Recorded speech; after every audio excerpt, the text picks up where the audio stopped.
తమిళనాడు నందంబాక్కంలో Indian tourism and travels ఫెయిర్లో Ramoji film city stall సందర్శకులను ఆకట్టుకుంటోంది.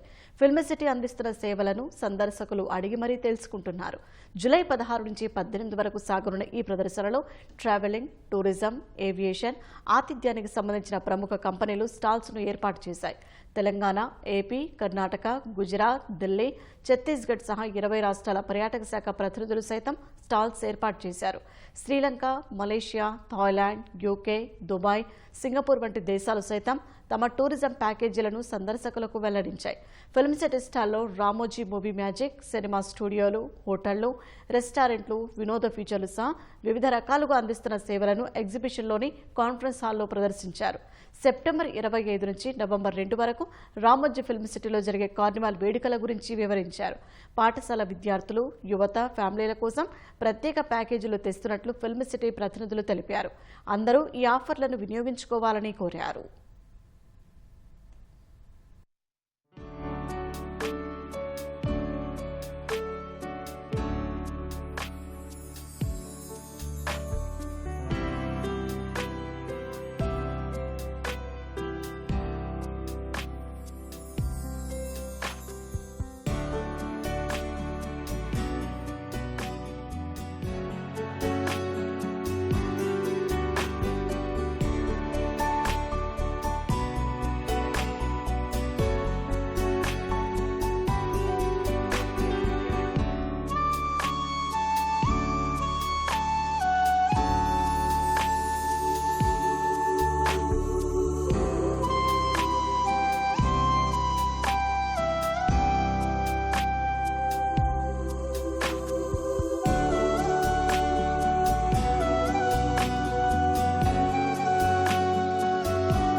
We are here to promote our Diwali to the Dasra to Diwali carnival promotions, and we also have integrated facilities for all the verticals like MICE, or school excursions, or for people who want to enjoy tourism. And now that we have come up with a new attractions called Mayalok, it's basically a magic behind the sets, how it happens, the films and how the film sets are made, and the working towards making big sets and all will be shown in that. Apart from that, we also came up with motion capture and virtual shoot. These are the few attractions we are add up this year. And the carnival basically attracts all the parades all the parades, and as well as all the visitors who are coming to Ramoji will have a great experience.